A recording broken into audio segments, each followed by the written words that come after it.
So hello and નમસ્કાર મિત્રો, ફરી એકવાર તમારું સ્વાગત છે આપણા બધાની આ યુટ્યુબ ચેનલ ફોરપી એજ્યુકેશનમાં.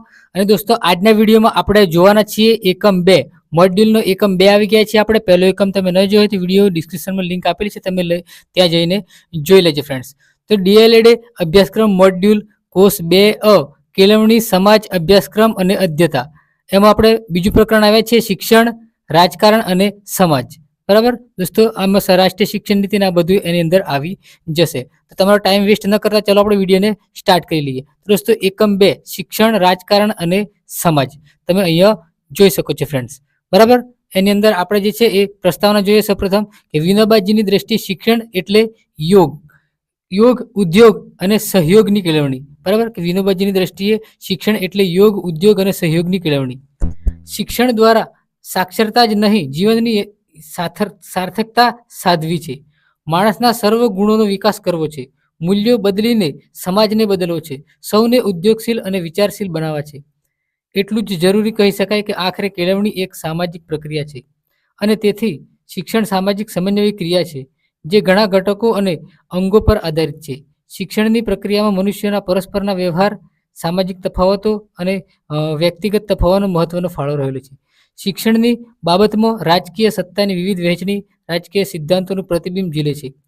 બરાબર, કે શિક્ષણની બાબતમાં રાજકીય સત્તા અને વિવિધ વહેંચણી રાજકીય સિદ્ધાંતોનું પ્રતિબિંબ ઝીલે છે. કેળવણી વિષયક નીતિ ઘડવાનો અધિકાર શાસક પક્ષનો છે. અંતમાં તેટલું નોંધવું જરૂરી છે કે શિક્ષણ અને રાજકારણથી અલિપ્ત ન રાખી શકાય, કેમ કે શિક્ષણ એ રાજ્યનો વિષય છે. બરાબર દોસ્તો, કહેવાનો મતલબ કે શિક્ષણ એ રાજ્યનો વિષય, કે વિનોબાજી કહે છે કે શિક્ષણ એટલે યોગ, ઉદ્યોગ અને સહયોગની કેળવણી. બરાબર, કે કેળવણી વિનોબાજી કહેવા શું મતલબ હે કે યોગ, ઉદ્યોગ અને સહયોગની કેળવણી કહી દીધી છે ફ્રેન્ડ્સ. બરાબર, હવે એમને આપણે ઉદ્દેશ્ય જોઈએ. અહીંયા આ પ્રકરણ જે પ્રશિક્ષણાર્થી ભારતીય આધુનિક શિક્ષણનો પરિચય કેળવશે, રાજકીય પરિવર્તનની શિક્ષણ પર અસર સમજશે, શિક્ષક અને સમાજ બંને એકબીજાના પૂરક છે એનો ખ્યાલ સમજશે. હવે જોઈએ કે વિદેશી સત્તા દરમિયાન શિક્ષણની અગત્યની લાક્ષણિકતાઓ આપણે જોઈએ કે ભારત જે શિક્ષણ વ્યવસ્થાની ઐતિહાસિક ભૂમિકા, કે ભારતની શિક્ષણ વ્યવસ્થાને 4 ભાગમાં વહેંચવામાં આવે છે. બરાબર, કે ભારતની શિક્ષણ વ્યવસ્થાને કેટલા ભાગમાં વહેંચવામાં આવે છે ફ્રેન્ડ્સ? કે ભારતની શિક્ષણ વ્યવસ્થાને 4 ભાગમાં વહેંચવામાં આવે છે. કયા કયા? કે પ્રાચીન ભારતની શિક્ષણ વ્યવસ્થા, મધ્યયુગની શિક્ષણ વ્યવસ્થા, અર્વાચીન યુગની ભારત શિક્ષણ વ્યવસ્થા, અર્વાચીન ભારતની શિક્ષણ વ્યવસ્થા, રાષ્ટ્રીય આંદોલન અને શિક્ષણનો તબક્કો. હવે આપણે આ ચારે જે છે એને આપણે વિગતવાર એક એક કરીને જોઈએ ફ્રેન્ડ્સ. જુઓ કે પ્રાચીન ભારતની શિક્ષણ વ્યવસ્થા, કે પ્રાચીન ભારતની શિક્ષણ વ્યવસ્થાને 4 વિભાગમાં સમજી શકાય છે. બરાબર, જેમ કે આપણે જોયું કે જે પ્રાચીન ભારતની જે છે એમાં 4 પેટા વિભાગ છે બીજા, જેવા કે વૈદિક કાળ, ઉપનિષદ કાળ, ધર્મશાસ્ત્રનો કાળ અને પૌરાણિક કાળ. કયા કયા? કે પ્રાચીન ભારતની શિક્ષણ વ્યવસ્થાના કેટલા બીજા કયા કયા જે છે એ 4 ભાગ છે? વૈદિક કાળ, ઉપનિષદ કાળ, ધર્મશાસ્ત્રનો કાળ અને પૌરાણિક કાળ. ખાસ તમે યાદ રાખજો કે પ્રાચીન શિક્ષણ વ્યવસ્થા વૈદિક કાળ, ઉપનિષદ કાળ, ધર્મશાસ્ત્રનો કાળ અને પૌરાણિક કાળ. વૈદિક, ઉપનિષદ, ધર્મ અને પૌરાણિક. બરાબર, હવે પ્રાચીન ભારતની શિક્ષણ પ્રણાલીના આ ચારેય કામમાં શિક્ષણના મુખ્ય ધ્યેય એ આ મુજબ હતા. બરાબર, કે ચારિત્ર્ય ઘડતર, વ્યક્તિત્વ વિકાસ, સંસ્કૃતિ અને સંસ્કારોનું સંરક્ષણ, સંવર્ધન અને સિંચન, નાગરિકતા અને સામાજિક કર્તવ્યોની ભાવનાનો વિકાસ, સામાજિક કૌશલ્યોનો વિકાસ. ઘણા સેકાઓ સુધી ચાલેલી આ શિક્ષણ પ્રણાલી આ બધા ધ્યેયો સુપેરે સિદ્ધ કરી શકી હતી. બરાબર, કે બધા ધ્યેયોનું આ જે શિક્ષણ વ્યવસ્થાએ સિદ્ધ કરી હતી. તેને કારણે ધર્મ ભાવના અને નૈતિક જીવનનું સિંચન તથા પ્રસરણ થયું હતું અને પ્રમાણિક વધી હતી. આ જે પ્રણાલીને જનજીવન, સ્વતંત્ર માનસ, વિચાર શક્તિ અને સર્જનાત્મકતા બુદ્ધિ વિકસાવી હતી. કે દોસ્તો, તમને અહીંયા પૂછવામાં આવે કે પ્રાચીન ભારતની શિક્ષણ વ્યવસ્થાના જે 4 પેટા ભાગ પાડેલા છે એ વૈદિક કાળ, ઉપનિષદ કાળ, ધર્મશાસ્ત્ર અને પૌરાણિક કાળ છે. હવે પ્રાચીન ભારતની જે શિક્ષણ પ્રણાલીમાં દોસ્તો 4 કળામાં શિક્ષણની મુખ્ય ધ્યેયો આ મુજબ હતા. એટલે કે દોસ્તો, તમે જીવન ઘડતર, વ્યક્તિત્વ ઘડતર, આ બધું જે સંસ્કારોનું સંરક્ષણ, આ બધું જે પ્રાચીન ભારતની સંસ્કૃતિએ કરેલું હતું ફ્રેન્ડ્સ. હવે દોસ્તો, જે મધ્યયુગની શિક્ષણ વ્યવસ્થા આપણે જોઈએ કે મધ્યયુગની શિક્ષણ જે વ્યવસ્થાને મુખ્ય 3 તબક્કામાં સમજી શકાય છે. હવે દોસ્તો, આ મધ્યયુગની જે શિક્ષણ વ્યવસ્થાને છે એને 3 તબક્કામાં વહેંચી શકાય છે. બૌદ્ધકાલીન, મુસ્લિમકાલીન શિક્ષણ, હિન્દુ શિક્ષણની વ્યવસ્થા. બરાબર, આ 3 બૌદ્ધ, હિન્દુ અને મુસ્લિમ. બરાબર, આ 3 તબક્કામાં હતા. હવે 7મી સદીના અંતથી લગભગ 14મી સદીના અંત સુધી જીવંત રહેલી આ શિક્ષણ વ્યવસ્થામાં મુખ્યત્વે બૌદ્ધ, મુસ્લિમ અને હિન્દુ શિક્ષણના ધ્યેયો જે છે એ પ્રચલિત રહ્યા હતા, ખાસ કરીને તો હિન્દુના, બરાબર, હિન્દુ અને બૌદ્ધના. હવે 12મી-13મી સદી સુધીમાં બૌદ્ધ શિક્ષણ વ્યવસ્થા સંપૂર્ણ રીતે નાશ પામી હતી. બૌદ્ધ વિહારો અને મઠ તથા જે વિશ્વવિદ્યાલયના નામો નિશાન ન રહ્યા ન હતા. હિન્દુ શિક્ષણ કેન્દ્રો સ્થાપ્યા હતા અને સંસ્કૃતના વિશાળ વિદ્યાલયોની સ્થાપના થઈ હતી, જે આજે પણ મોજૂદ છે. મેં તમને કીધું ને કે ફ્રેન્ડ્સ, ખાસ કરીને તો આપણે જે હિન્દુ જે છે કેન્દ્રો, શિક્ષણ કેન્દ્રો છે, એ બહુ જે છે પ્રચલિત છે સંસ્કૃત સાહિત્યમાં, જેમના જે છે વિદ્યાલયો છે સ્થપાયા હતા અને આજ સુધી પણ મોજૂદ છે, જે સંસ્કૃત સાહિત્યના જે હિન્દુ શિક્ષણ કેન્દ્રોના જે સ્થાપત્ય છે એ સ્થપાયા હતા અને આજ સુધી પણ જોવા મળે છે ફ્રેન્ડ્સ. હવે અર્વાચીન ભારતની જે શિક્ષણ વ્યવસ્થા જોઈએ, અર્વાચીન ભારતની, બરાબર, અર્વાચીન ભારતની શિક્ષણ વ્યવસ્થા આપણે જોઈએ. અર્વાચીન ભારતની શિક્ષણ વ્યવસ્થા 1948થી શરૂ થઈ હતી. તમને પૂછવામાં આવે કે અર્વાચીન ભારતની શિક્ષણ વ્યવસ્થા કઈ સાલથી શરૂ થઈ? 1948થી. હવે વાસ્કો દ ગામાના ભારત પ્રવેશ પછી પોર્ટુગીઝ, ડચ, ફ્રેન્ચ, અંગ્રેજો ભારતમાં વેપાર અર્થે આવ્યા. કયા કયા? ફર્સ્ટમાં પોર્ટુગીઝ, ડચ, ફ્રેન્ચ અને અંગ્રેજો આવ્યા, બરાબર. પણ ધીમે ધીમે રાજ સત્તા સ્થાપવા લાગ્યા. તેમના પગલે મિશનરી સંસ્થાઓ ખ્રિસ્તી ધર્મનો પ્રચાર કરવા આવી. અનેક દસ્તાવેજો, લેખપત્રો, યોજનાઓમાં રજૂ થયેલા મંતવ્યો, આ બધું જ તે છે એ બધા આધારે 1785 થી 1854ના ગાળા દરમિયાન અંગ્રેજોની શિક્ષણ વ્યવસ્થાના જે મંડાણ કહી શકાય છે, બરાબર. દોસ્તો, અહીંયા તમે જોઈ શકો છો. ઈસવીસન 1854માં વુડના ખરીદાથી વર્તમાન શિક્ષણ પ્રથાની શ્રી ગણેશ થયા. કે 1854માં જે વુડના ખરીદાથી વર્તમાન શિક્ષણ પ્રથાના જે શ્રી ગણેશ થયા અને વુડના ખરીદાએ શિક્ષણના સુરેખ અને સ્પષ્ટ પાસા ઉપસાવ્યા. ત્યાર પછી હન્ટર પંચ જેવા અનેક પંચોની નિમણૂક થઈ. શિક્ષણમાં વિસ્તરણને બદલે ગુણવત્તાનો આગ્રહ રખાયો, બરાબર. બ્રિટિશ સરકારે શિક્ષણની જવાબદારી સ્વીકારી. ધંધાકીય, ટેકનિકલ શિક્ષણનો વિકાસ, પછાત વર્ગ અને મહિલાઓની કેળવણી, માધ્યમિક અને ઉચ્ચ શિક્ષણ કક્ષાએ બૌદ્ધ ભાષા તરીકે અંગ્રેજી વગેરે જેવા મુદ્દાઓને શિક્ષણ પ્રણાલીમાં સ્થાન મળ્યું. 1902માં ભારતીય વિશ્વવિદ્યાલય પંચની રચના થઈ, જેણે યુનિવર્સિટી શિક્ષણ ઉત્પન્ન થયું. બરાબર, મતલબ કહેવાય કે જો દોસ્તો તમે કે જે 1785થી 1854ના ગાળા દરમિયાન અંગ્રેજી શિક્ષણ વ્યવસ્થા છે મંડાણ કહી શકાય છે. અને 1854માં વુડના ખરીદા, તમે ખાસ યાદ રાખજો કે વુડના ખરીદા ક્યારે સ્થપાયો હતો? 1854માં વુડના ખરીદા, બરાબર. રાષ્ટ્રીય આંદોલન અને શિક્ષણનો તબક્કો. રાષ્ટ્રીય આંદોલન અને શિક્ષણનો તબક્કો આપણે જોઈએ ફ્રેન્ડ્સ, કે બૌદ્ધિક જાગૃતિનો તબક્કો રહ્યો છે. 1885માં ભારતીય કોંગ્રેસની સ્થાપના થઈ, બરાબર. 1885માં ભારતીય જે છે કોંગ્રેસની સ્થાપના થઈ. રાષ્ટ્રીય અસ્મિતાના ઉત્થાન શરૂ થયા, પણ અંગ્રેજોએ તે કચડી નાખવાનો પ્રયત્ન કર્યો. ઈસવીસન 1905માં સ્વદેશી આંદોલન શરૂ થયા. પ્રજાજનોએ સરકારી નોકરી, માન વગેરેને બહિષ્કાર કર્યો. રાષ્ટ્રીય શાળાઓ, કોલેજો ખોલવાનો પ્રયત્ન રહે છે, તમે ખાસ જોઈ શકો છો ફ્રેન્ડ. હવે દોસ્તો, 1937 દરમિયાન પ્રાંતોએ પોતપોતાની વિશિષ્ટ શૈક્ષણિક જાતિ અને કેળવણીના પોતપોતાના કાર્યક્રમો હાથ ધર્યા. ઈસવીસન 1937 થી 1947 દરમિયાન ભારતમાં સરકારનો પ્રાંતીય સ્વાયત્ત ધારો પસાર કર્યો. અને ઈસવીસન 1937માં ગાંધીજીએ અખિલ ભારતીય રાષ્ટ્રીય શિક્ષણ સંમેલન યોજાયું અને આ સંમેલનમાં બુનિયાદી શિક્ષણના જે આધાર રસમો ઠરાવો પસાર થયા. ભારતીય આધુનિક શિક્ષણ આપણે જોઈએ કે ભારતીય આધુનિક શિક્ષણ જોઈએ કે 19મી સદીના અંતમાં ભારતીય શિક્ષણમાં પરિવર્તનની શરૂઆત થઈ. કઈ સદીમાં? 19મી સદીમાં, કે ભારતીય શિક્ષણની પરિવર્તન જે છે એ શરૂ થઈ ગયા, જેના અનુસંધાને કેળવણીકારો અને રાષ્ટ્રપુરુષોએ દેશની લોકશાહી શાસન વ્યવસ્થાને ધ્યાનમાં રાખીને આમૂલ પરિવર્તન લાવવાનું કાર્ય કર્યું છે, બરાબર.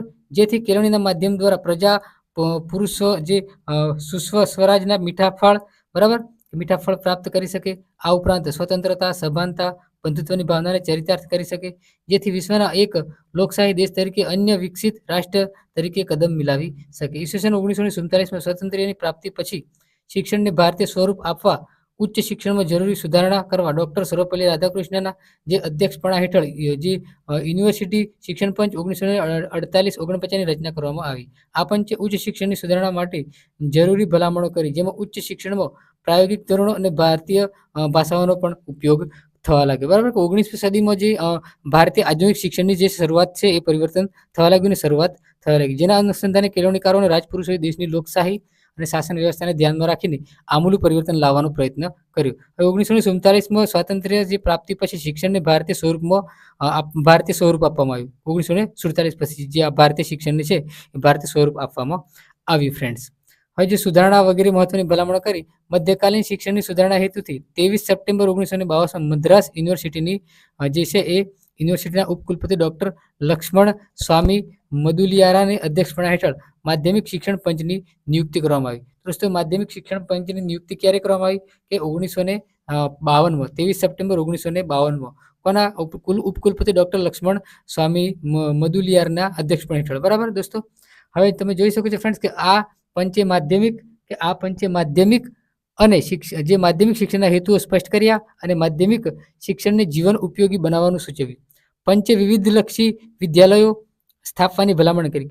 વિવિધલક્ષી જે વિદ્યાલયો છે સ્થાપવાની ભલામણ કરી અને આ ભલામણો અન્વયે દેશની કેટલીક માધ્યમિક શાળાઓ વિવિધલક્ષી શાળાઓમાં પરિવર્તન થઈ, પરંતુ આ યોજનાની અપેક્ષા મુજબ સફળતા ન મળતા કોઠારી શિક્ષણ પંચે તે બંધ કરવા ભલામણો કરી. બરાબર, કોઠારી શિક્ષણ પંચે જે છે આમાં સફળતા ન મળે એટલે બંધ કરવાની ભલામણો કરી.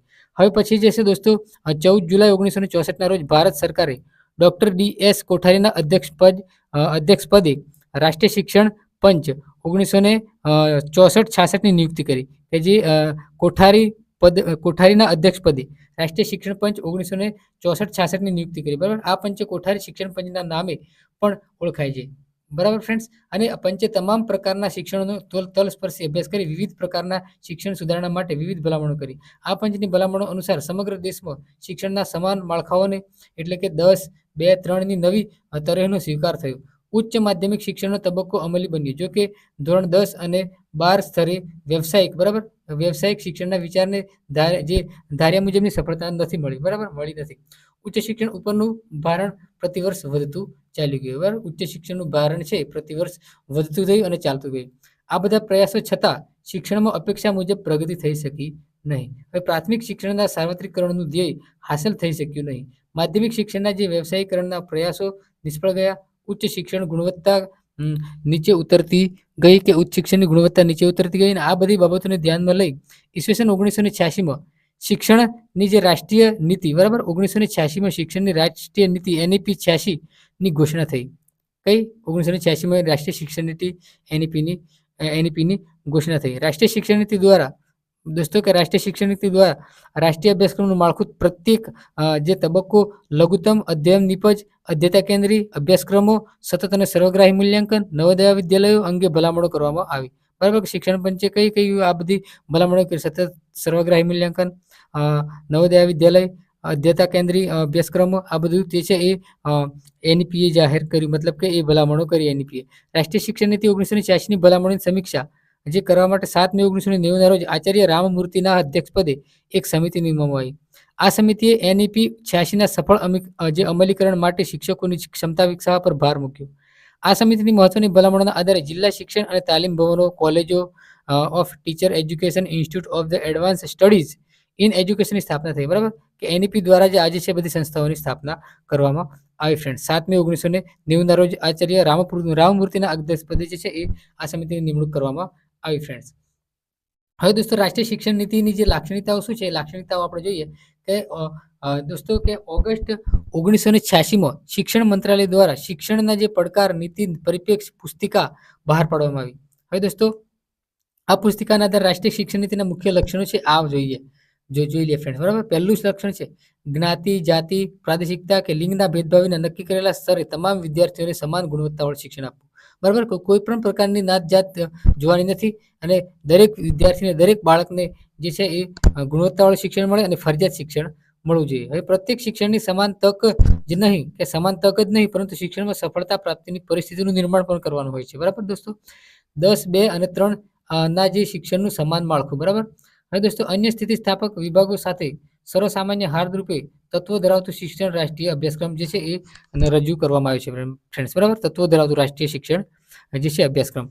હવે જે દોસ્તો તમે જોઈ શકો કે શિક્ષણના દરેક તબક્કે અધ્યયન જે નિમ્ન સ્તરની નિશ્ચિતતા, બરાબર, નિશ્ચિતતા દેશના વિભિન્ન ભાગોમાં વસતા લોકોની વિભિન્ન સંસ્કૃતિ અને જીવન વિશેની સમજ મેળવવી, વ્યવસાયિક જગત અને સાહજિકતાના વિકાસ માટે કડીરૂપ બનવું.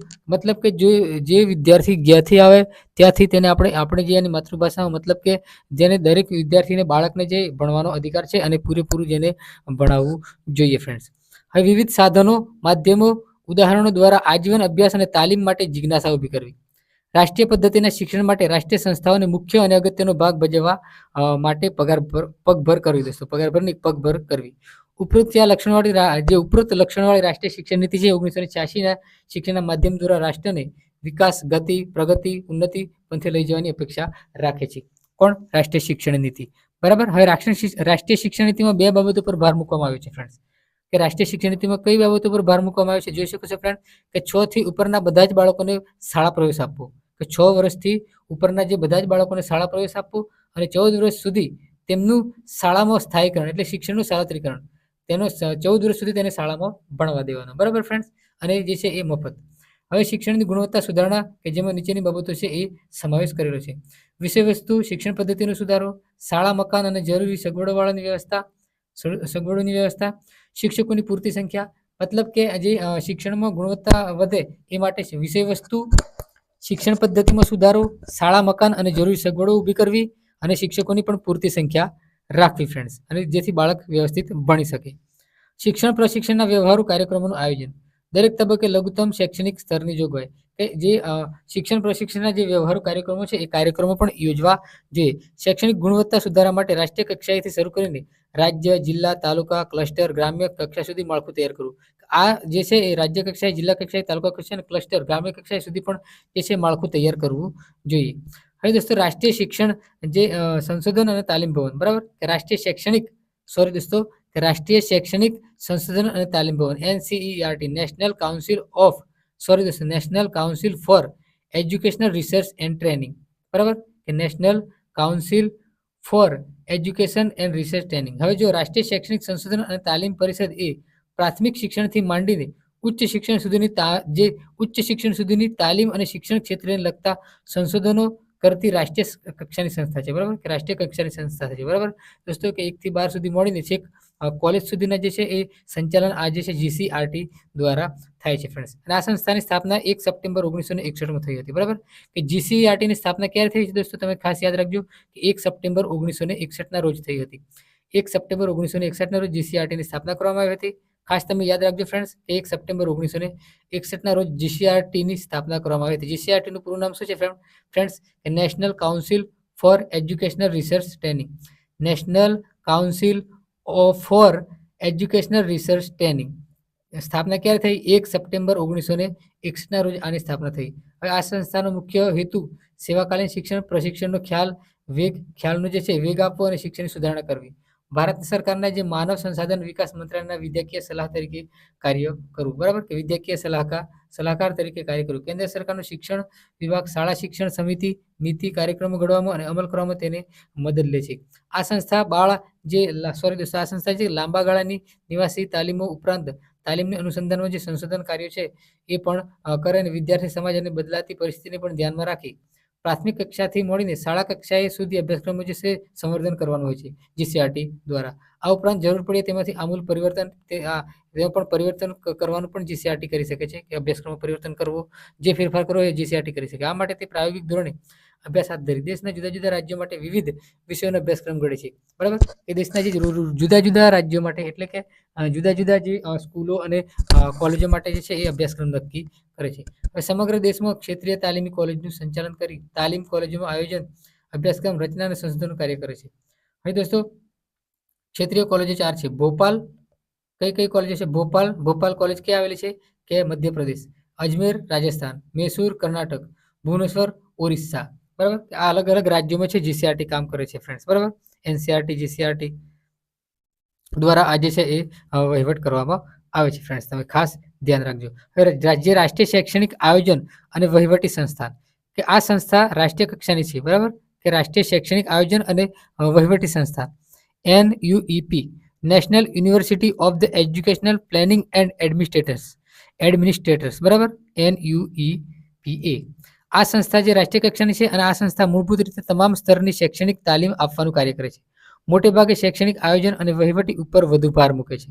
આ માટે તે દેશભરના જે શિક્ષકો, અધ્યાપકો અને વહીવટકારો માટે તાલીમ કાર્યક્રમો અને જે છે કાર્યશિબિરોનું આયોજન કરે છે. આ સંસ્થા રાજ્યોના તજજ્ઞોને શૈક્ષણિક આયોજન અને વહીવટ તાલીમ આપે છે. આ સંસ્થા મુખ્યત્વે શાળા શિક્ષણની સમસ્યા પર સંશોધનો સાથે સંબંધ ધરાવે છે. આ માટે તેમાં શિક્ષણ પ્રશિક્ષણ જેવા જે છે વિભાગો ચલાવવામાં આવે છે. હવે રાષ્ટ્રીય શિક્ષક પ્રશિક્ષણ પરિષદ, હવે national council for teacher education, કે national council for teacher education તમે જોઈ શકો છો ફ્રેન્ડ્સ, બરાબર. એનસી જે છે national council for teacher education, રાષ્ટ્રીય શિક્ષણ રાષ્ટ્રીય શિક્ષક પ્રશિક્ષણ પરિષદ.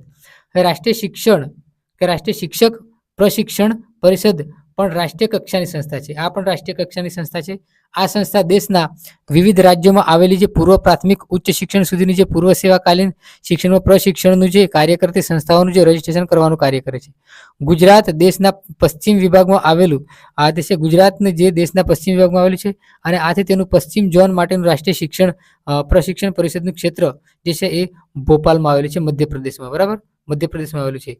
ગુજરાતમાં પૂર્વ સેવાકાલીન શિક્ષણ પ્રશિક્ષણ જે તમામ કાર્યક્રમ તેના જે માર્ગદર્શન નિયંત્રણ હેઠળ કામ ચલાવે છે ફ્રેન્ડ્સ. આ સંસ્થા પૂર્વ પ્રાથમિક શિક્ષક પ્રશિક્ષણની માંડીને ઉચ્ચ શિક્ષક અને જે શિક્ષણ અને શિક્ષકની પ્રશિક્ષણ સંસ્થાઓને માન્યતા આપવાનું કામ કરે છે.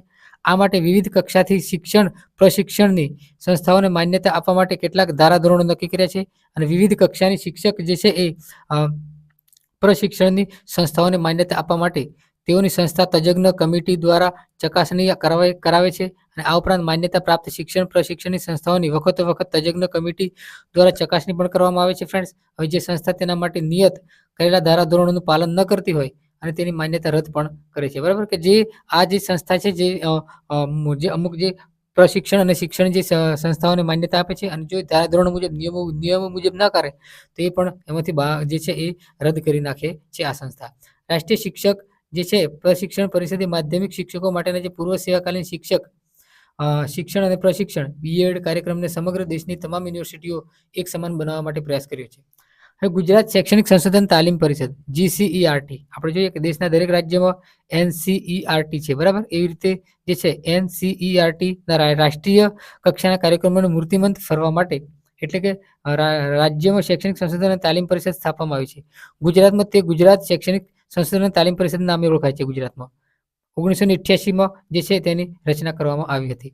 ઈસવીસન 1963-64માં દરેક રાજ્યમાં શિક્ષણ ભવનની જે સ્ટેટ ઇન્સ્ટિટ્યૂટ ઓફ એજ્યુકેશન SIEની જે છે SIEની સ્થાપના થઈ. આ સંસ્થા જે છે એ પ્રાથમિક સુધારણા કાર્ય અંગે સતત કાર્યશીલ રહી છે. રાષ્ટ્રીય શિક્ષણ નીતિ 1986ના સંદર્ભમાં દરેક રાજ્યમાં શૈક્ષણિક સંશોધન અને તાલીમ પરિષદ સ્થાપવાનું જે છે નક્કી થતા રાજ્ય જે શિક્ષણ ભવનને રાજ્ય શૈક્ષણિક સંશોધન અને તાલીમ પરિષદમાં જે પરિવર્તન કરવામાં આવ્યું અને હવે તેમાં પ્રાથમિક શિક્ષણ ઉપરાંત માધ્યમિક શિક્ષણનો પણ સમાવેશ કરવામાં આવ્યો છે. GCERT પ્રાથમિક અને માધ્યમિક શિક્ષણના રાજ્ય કક્ષાના સુધારણા અને ગુણવત્તાના કાર્યક્રમોને જિલ્લા કક્ષાએ પહોંચાડી શિક્ષકોની જે શૈક્ષણિક તથા વ્યવસાયિક સજ્જતા વધારવાનું કાર્ય કરે છે. કોણ? GCERT. ગુજરાત શૈક્ષણિક સંશોધન તાલીમ પરિષદ પોતાની કામગીરી નીચેના જે ઉદ્દેશોને જે છે ધ્યાનમાં રાખીને કરે છે, બરાબર. કે આ ઉદ્દેશોને ધ્યાનમાં રાખીને જે છે શૈક્ષણિક તાલીમ પરિષદ છે એ કામ કરે છે. આ બધું જે ધ્યાનમાં રાખીને શિક્ષણના જે પ્રાથમિક અને માધ્યમિક સ્તરે ગુણાત્મક સુધારણા માટેના કાર્યક્રમો હાથ ધરે છે. જે રાજ્યની પ્રાથમિક શાળાઓ, માધ્યમિક શાળાઓ, પ્રાથમિક શિક્ષક પ્રશિક્ષણ સંસ્થાઓ રાષ્ટ્રીય શિક્ષણ નીતિનો અમલ થાય તે માટે શાળા ક્ષેત્રે શૈક્ષણિક તાલીમ અને કાર્યક્રમો યોજવા જોઈએ. હવે જે શિક્ષણમાં નવું પરિવર્તન લાવવા સતત પ્રયત્નશીલ રહેવું, પ્રાથમિક અને માધ્યમિક શિક્ષકોની વ્યવસાયિક સજ્જતા જાગૃતતા વધે તે માટે પૂર્વ સેવાકાલીન શિક્ષણ પ્રશિક્ષણ અને સેવાકાલીન શિક્ષક પ્રશિક્ષણના કાર્યક્રમોની સુધારણા હાથ ધરવી. હવે રાજ્યના તમામ જિલ્લાઓમાં જિલ્લા કક્ષાએ પ્રાથમિક શિક્ષકોની પ્રશિક્ષણની જવાબદારી નિભાવવા જિલ્લા શિક્ષણ અને તાલીમ ભવનોની એ કામગીરી વિશાળ ફલક પર બજાવવામાં જરૂરી પ્રેરણા અને માર્ગદર્શન પૂરું પાડવાનું કામ કરે છે, બરાબર. કે જિલ્લા શિક્ષણ અને તાલીમ ભવન તમે જોઈ શકો છો ફ્રેન્ડ કે જિલ્લા શિક્ષણ અને તાલીમ ભવન જેને ડાયટ કહીએ છીએ આપણે, બરાબર.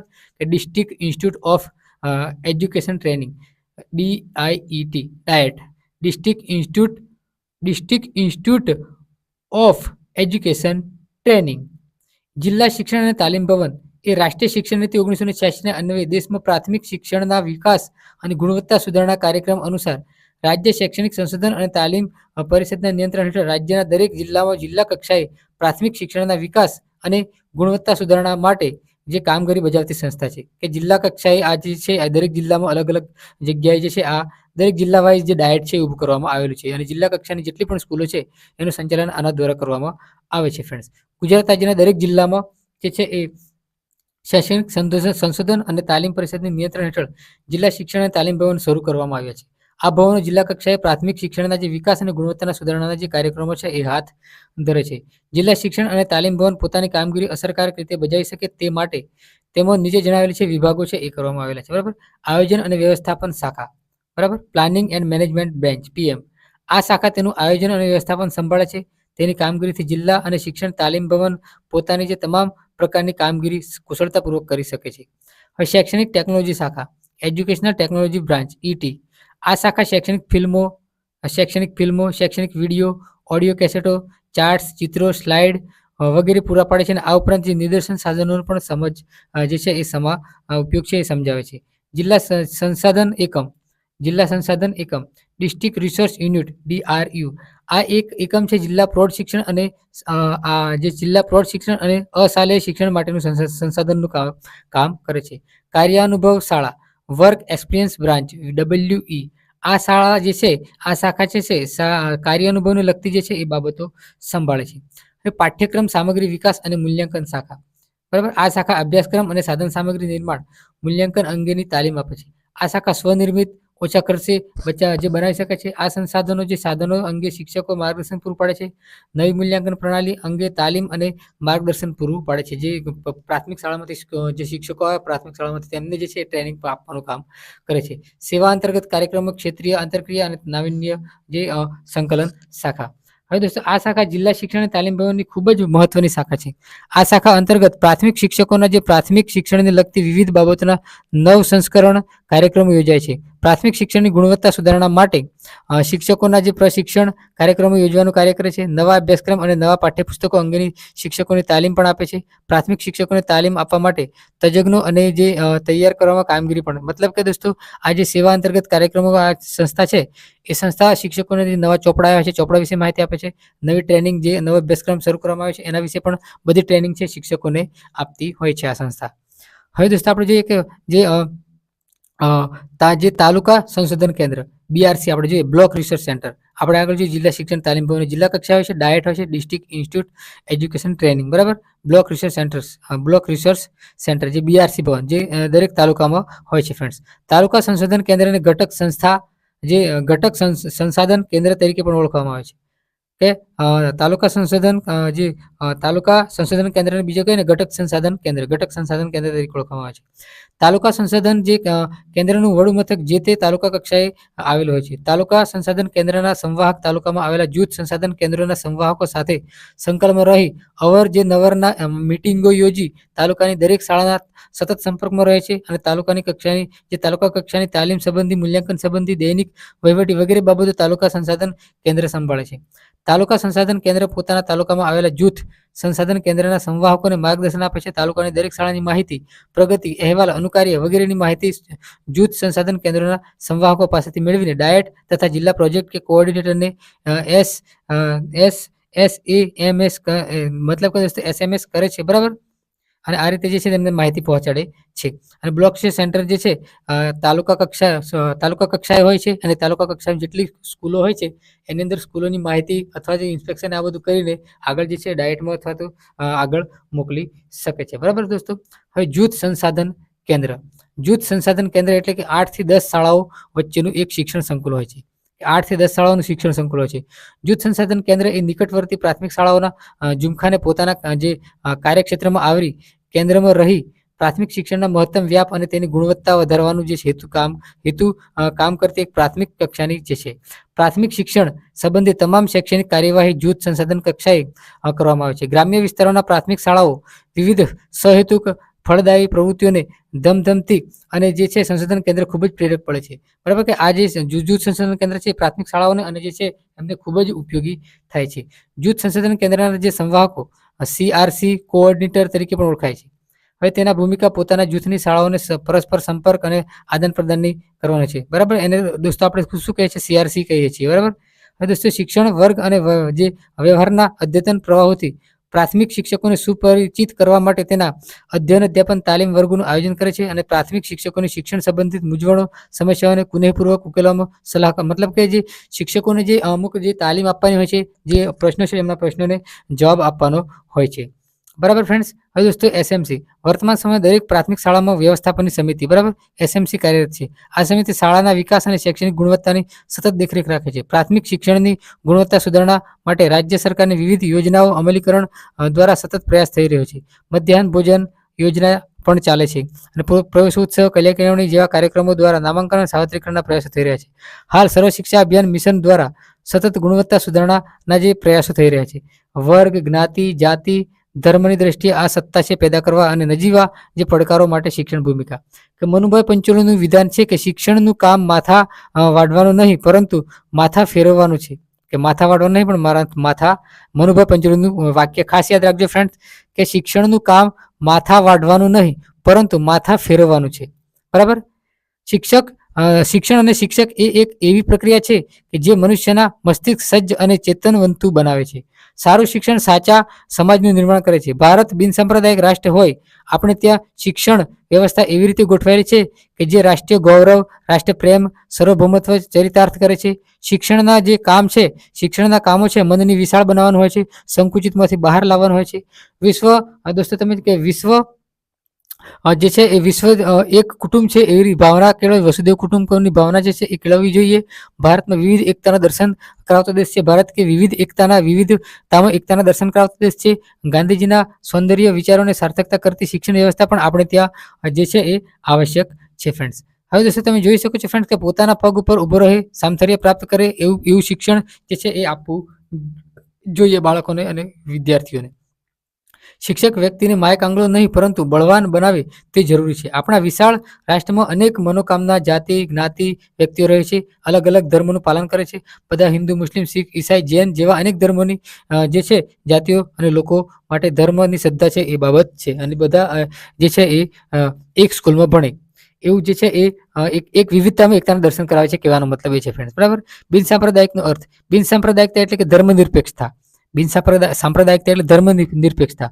ધર્મોને કે ધાર્મિકતાને અભાવ નહીં પરંતુ સર્વધર્મ આદર.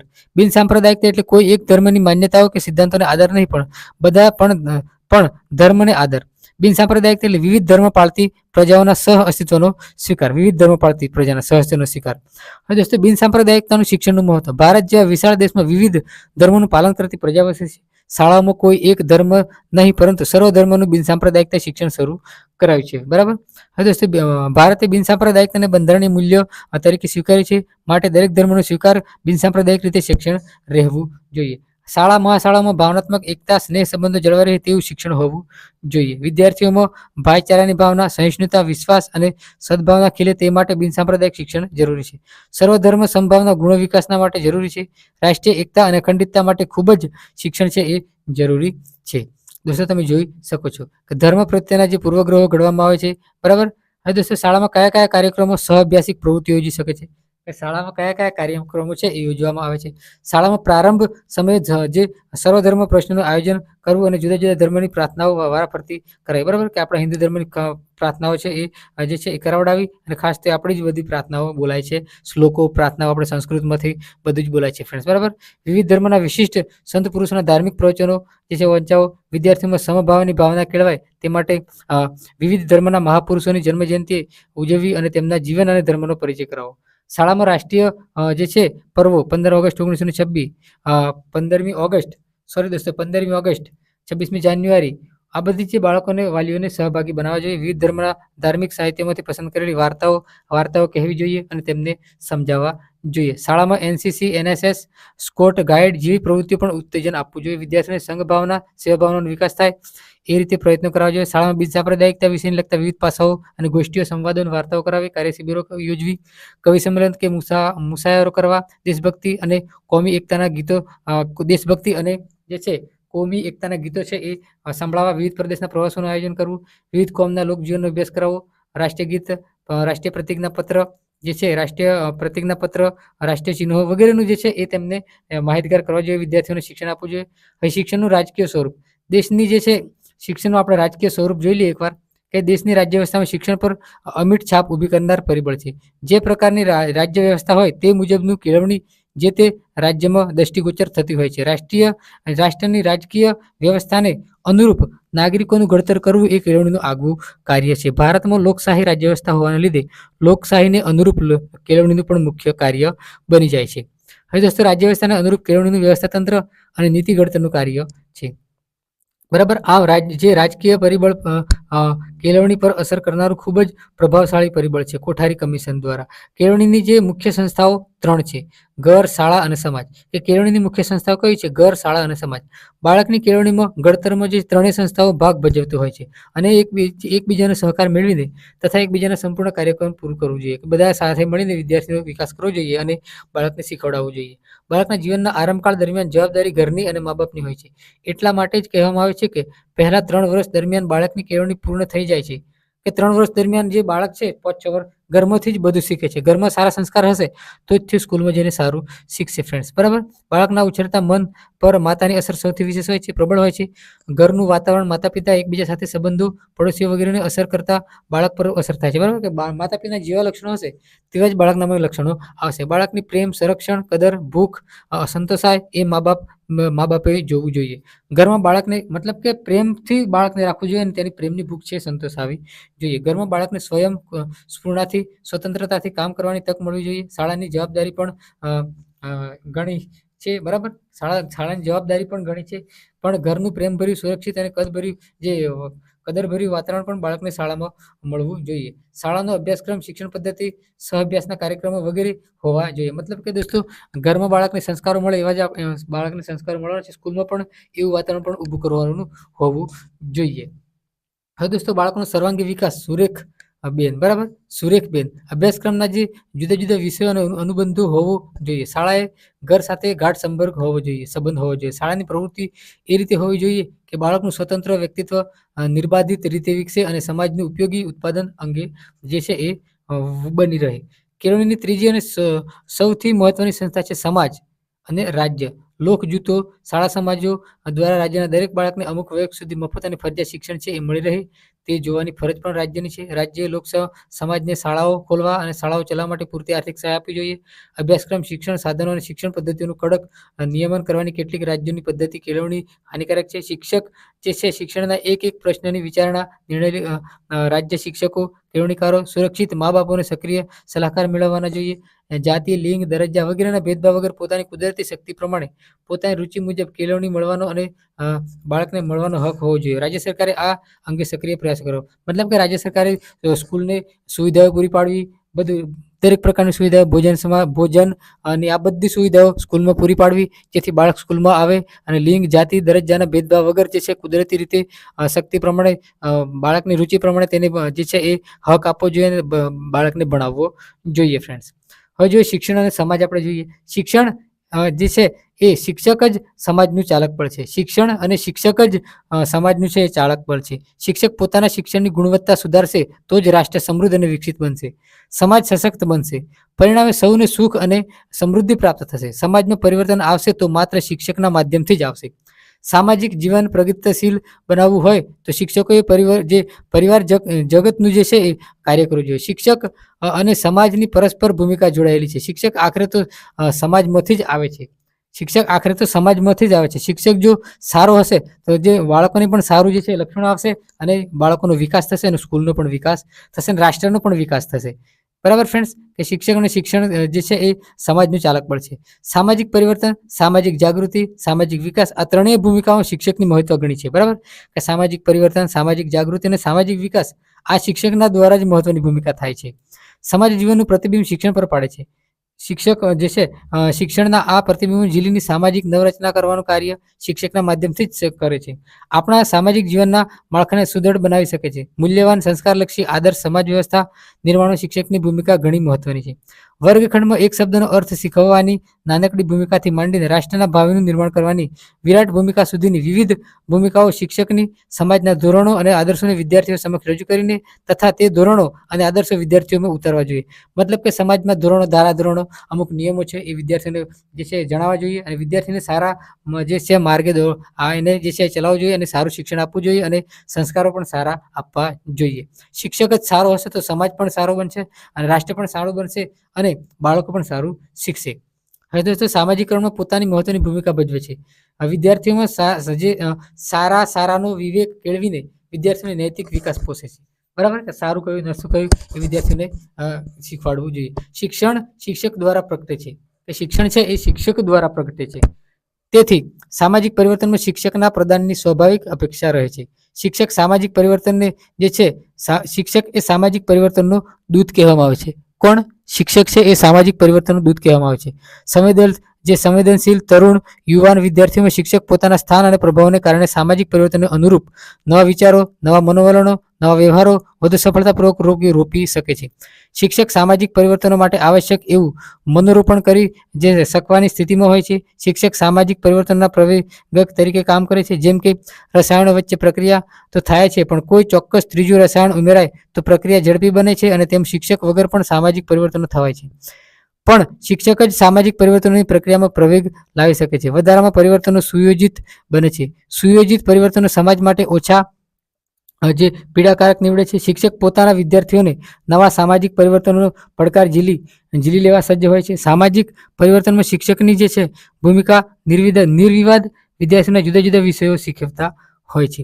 હવે દોસ્તો જે છે અભ્યાસક્રમ પૂરો કરે છે. માનવાને બદલે શિક્ષક એમ વિચારે છે કે ભારતના માનવીય સંસાધન વિકાસ કરવાની ભગીરથી કાર્યમાં લાગે છે. બરાબર, કાર્યમાં લાગે છે. તો આ અંત સારું એમ કહી શકાય કે શિક્ષક છે એ જ મહત્વનો ઘટક છે. બરાબર, શિક્ષક સારો હશે તો સમાજનું પણ ઘડતર થશે, વિદ્યાર્થીઓનું પણ સારું ઘડતર થશે, અને શાળા પણ વ્યવસ્થિત ચાલશે. અપેક્ષિત અધ્યયનની નિપજ કે પ્રશિક્ષણાર્થીઓ ભારતીય આધુનિક શિક્ષણની ખૂબી જે છે એ જાણી શકશે. પ્રશિક્ષણાર્થીઓ બ્રિટિશ શાસન પ્રણાલીના લાભ અને મર્યાદાઓ જણાવે છે. પ્રશિક્ષણાર્થીઓ બ્રિટિશ શાસનની શિક્ષણ વ્યવસ્થાની તુલના અને આધુનિક ભારતીય શિક્ષણ વ્યવસ્થાની તુલના છે એ કરી શકશે. પ્રશિક્ષણાર્થીઓ રાજકીય પરિવર્તનની શિક્ષણ પર અસર થતી જોવા મળે છે. પ્રશિક્ષણાર્થીઓને દોસ્તો જે છે એ નિપજ શિક્ષણ અને સમાજની પૂરક ભૂમિકા જોવા મળશે. હવે દોસ્તો આ સમગ્ર એકમનો આપણે સારાંશ જોઈએ કે વિદ્યાર્થી મિત્રો જે આપણે જે છે તાલીમાર્થી મિત્રો બીએડ વાળાને પીટીસી વાળાને પણ આ મોડેલ છે ખૂબ જ ઉપયોગી થઈ જશે, એટલે તે પણ વિડીયો જોઈ લેજો તમે ન જોયો હોય તો. પ્રાચીન ભારતીય શિક્ષણની વ્યવસ્થાથી શરૂ કરીને આધુનિક ભારતીય શિક્ષણ વ્યવસ્થાનો પરિચય આપણે મેળવ્યો. સાથે સાથે બિનસાંપ્રદાયિકતા અને સમાજનો અને કુટુંબનો જે કેટલો ફાળો છે શિક્ષણમાં, અને વિદ્યાર્થીઓ સમાજમાંથી આવે છે અને શિક્ષક પણ સમાજમાંથી આવે છે. એટલે જો શિક્ષક સારો હશે તો જ શાળાનું અને જે છે એ શિક્ષણનું ખૂબ જ વ્યવસ્થિત ઉપયોગ થશે. હવે દોસ્તો શિક્ષણ વિચાર વિનોબા યજ્ઞ પ્રકાશન વડોદરા, બરાબર કે આ સંદર્ભ ગ્રંથો છે, તમે આમાંથી જોઈને તમે સંદર્ભ ગ્રંથો લાવીને વાંચી શકો છો ફ્રેન્ડ્સ. બરાબર દોસ્તો, જે ત્યાં તમે સંદર્ભ ગ્રંથો છે અહીંયા જોઈ શકો છો. દોસ્તો આજના વિડીયોમાં આટલું. હવે મળીશું નેક્સ્ટ વિડીયોમાં. ત્યાં સુધી જય હિન્દ, વંદે માતરમ. અને હા દોસ્તો, બોલવામાં કોઈ ભૂલચૂક થઈ હોય તો માફ કરજો, કેમ કે આપણે સ્પીડમાં લીધી છે એટલામાં કંઈક બોલવાની ભૂલ તો પડી જશે ફ્રેન્ડ્સ. એના બદલ હું હાથ જોડીને માફી માંગુ છું. તો મળીએ નેક્સ્ટ વિડીયોમાં. ત્યાં સુધી જય હિન્દ, વંદે માતરમ. અને હા દોસ્તો, ચેનલને સબસ્ક્રાઇબ કરવાનું ન ભૂલતા.